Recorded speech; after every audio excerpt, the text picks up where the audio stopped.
రెబ్బనలోని తెలంగాణ సాంఘిక సంక్షేమ గురుకుల బాలికల జూనియర్ కళాశాలలో భద్రతా లోపం కలకలం రేపింది.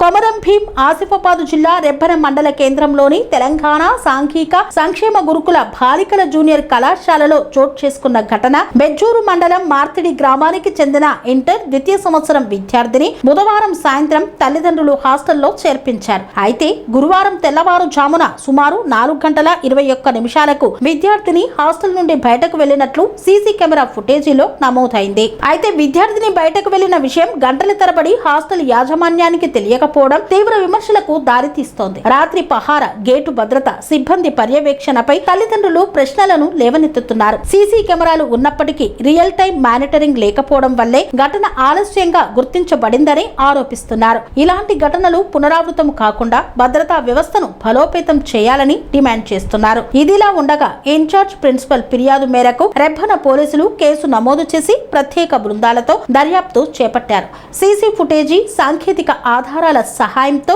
విద్యార్థిని రెబ్బన నుండి కాగజ్ నగర్, అక్కడి నుండి రైలులో పెద్దపల్లి వెళ్లినట్లు గుర్తించి 24 గంటల్లో సురక్షితంగా రికవరీ చేసి తల్లిదండ్రులకు అప్పగించారు. పోలీసుల వేగవంతమైన చర్యలను తల్లిదండ్రులు అభినందిస్తున్నప్పటికీ హాస్టల్ భద్రతా వైఫల్యంపై సమగ్ర విచారణ జరిపి బాధ్యులపై చర్యలు తీసుకోవాలని, అన్ని గురుకులాల్లో రాత్రి పహారా, గేటు భద్రత, సీసీ కెమెరా మానిటరింగ్ ను మరింత పటిష్టం చేయాలని వారు డిమాండ్ చేస్తున్నారు. అమ్మాయి లేదన్న విషయం తెలిసినాక మేము దగ్గర ఉన్న సీసీ ఫుటేజ్ చూసేసరికి ఆమె 420కి గోడ దూకి పారిపోయింది. అమ్మాయి ఒక్కతే వెళ్ళింది. సో ప్రధానంగా ఆమె గోడ దూకి వెళ్ళిపోయేటప్పుడు అప్పుడు వార్డెన్ కానీ టీచర్స్ కానీ ఎవరు లేరా?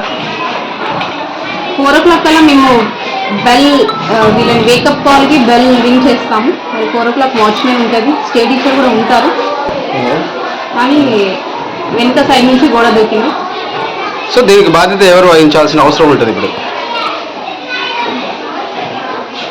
స్టే టీచర్, వాచ్మెన్ వాళ్ళ అంటే ఆ టైంలో వాళ్ళే అబ్జర్వేషన్లో ఉంటారు కాబట్టి ఖచ్చితంగా.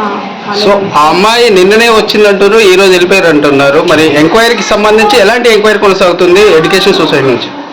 పోలీస్ కంప్లైంట్ ఇవ్వడం జరిగింది సార్. కంప్లైంట్ లెటర్ రేస్ చేశాము. ఇక్కడ రెబ్బన పోలీస్ స్టేషన్లో ఫిర్యాదు చేశాం సార్. పేరెంట్స్కి ఎన్ని గంటలకు ఫిర్యాదు? మార్నింగ్ 6:30 వరకు ఇన్ఫార్మ్ చేశాం పేరెంట్స్కి కూడా. సో వాళ్ళ వర్షన్ ఏముంది మీరు అడిగితే? పాప ఇంకా ఇంటికి చేరలేదని చెప్తున్నారు, ఇంటికైతే రాలేదని చెప్పారు. Okay, thank you.